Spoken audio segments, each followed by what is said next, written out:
Hi friends, welcome to our channel.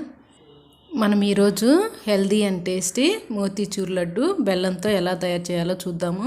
పోసదూసే పని లేకుండా ఈజీగా ఎలా చేయాలో చూద్దాము. ముందుగా ఒక గిన్నెలో 2 బౌల్స్ పచ్చిశనగపప్పు తీసుకోవాలి.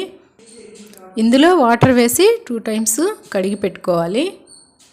మరలా వాటర్ వేసి 2 అవర్స్ నానబెట్టుకోవాలి.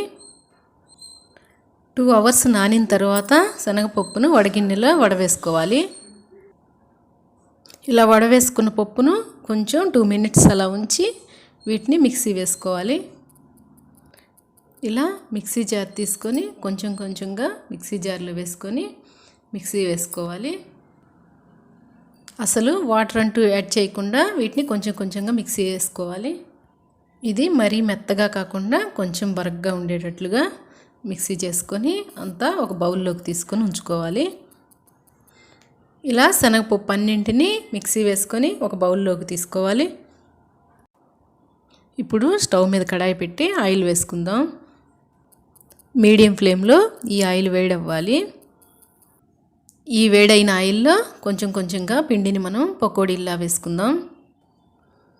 మీడియం ఫ్లేమ్లోనే వీటన్నిటినీ వేసుకోవాలి. ఇలా ఆయిల్లో పిండిని పట్టిన వరకు పకోడీల్లా వేసుకొని వేసిన వెంటనే గరిటెతో కదపకుండా 1 మినిట్ ఆగి దీన్ని కలుపుకోవాలి. వీటిని మరీ క్రిస్పీగా ఫ్రై చేసుకోకుండా కొంచెం లైట్గా ఫ్రై చేసి తీసుకోవాలి. మనం వీటిని ఎక్కువ క్రిస్పీగా తీసుకున్నామంటే లడ్డూలు గట్టిగా వస్తాయి. పిండిని అంతటినీ కూడా ఇలానే వేసుకొని తీసుకోవాలి. ఇవి కొంచెం ఆరినాక ఇలా మిక్సీ జార్లో వేసుకొని వీటిని పొడిగా వేసుకోవాలి. ఈ పొడిని కొంచెం బరకగా వచ్చేటట్లుగా వేసుకోవాలి. ఇలా పకోడీలన్నింటినీ కూడా ఇలా పొడి చేసి పెట్టుకోవాలి. స్టవ్ మీద పాన్ పెట్టి ఇలా 2 స్పూన్లు నెయ్యి వేసుకొని డ్రై ఫ్రూట్స్ను వేపి పెట్టుకోవాలి. ఇది ఆప్షనల్, మనకు నచ్చిన డ్రై ఫ్రూట్స్ను కిస్మిస్, జీడిపప్పు ఏవైనా వేసుకోవచ్చు. ఇవి వేగినవి ఒక బౌల్లోకి తీసుకొని ఇదే పాన్లో 2 బౌల్స్ బెల్లం వేసుకొని బెల్లం కరగబెట్టుకోవాలి. 2 బౌల్స్ బెల్లం వేసుకున్నాం కదా, 1 బౌలు వాటర్ వేసుకుందాం. మనము 2 బౌల్స్ శనగపప్పు తీసుకున్నాం కదా, దానికి 2 బౌల్స్ బెల్లం తీసుకున్నాము. ఇంకా స్వీట్ ఎక్కువ ఇష్టపడే వాళ్ళు ఇంకా 1/2 బౌలు యాడ్ చేసుకోవచ్చు. స్వీట్ తక్కువ ఇష్టపడే వారికి ఇది సరిగ్గా సరిపోతుంది. ఈ బెల్లం పూర్తిగా కరిగాక మనం కొంచెం కలర్ యాడ్ చేస్తున్నాము. ఇది ఆప్షనల్ అండి, ఇష్టం లేని వాళ్ళు వేసుకోక్కర్లేదు. ఈ కలర్ కలిసేలా బాగా కలుపుకోవాలి.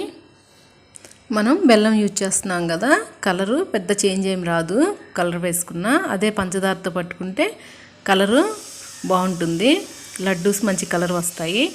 పాకం ఏమీ రావాల్సిన అవసరం లేదు. ఇది కొంచెం ఉడికితే సరిపోతుంది.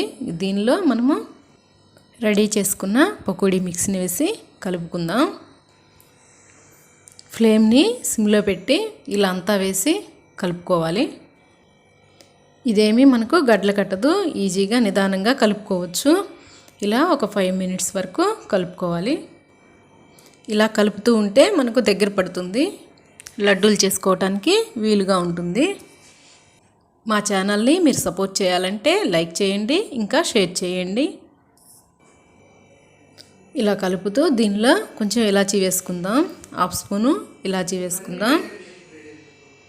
ఇలాచీ కలిపేసి దీనిలో డ్రై ఫ్రూట్స్ని కూడా యాడ్ చేసి కలుపుకుందాం. మనకు నచ్చిన డ్రై ఫ్రూట్స్ని వేసి కలిపేసి స్టవ్ మించి కిందికి దించి ఆరనివ్వాలి. ఒక 5 మినిట్స్ దీన్ని ఆరబెట్టుకొని ఆరినాక లడ్డూలుగా చుట్టుకోవాలి. చాలా ఈజీగా ఈ లడ్డూలను చుట్టుకోవచ్చు. ఇలా అన్ని లడ్డూలను రెడీ చేసుకోవాలి. వీటన్నింటినీ ఒక ప్లేట్లోకి తీసుకొని డ్రై ఫ్రూట్స్తో డెకరేట్ చేసుకుందాం. ఇవి చాలా టేస్టీగా ఉంటాయండి. మీరు కూడా ట్రై చేసి కామెంట్ చేయండి. Thanks for watching.